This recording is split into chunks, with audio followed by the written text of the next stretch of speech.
naglaho na. Buhat nang mawalay, nawalan na ng pag-asa.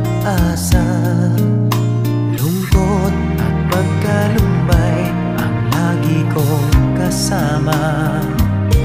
Masikip sa dibdib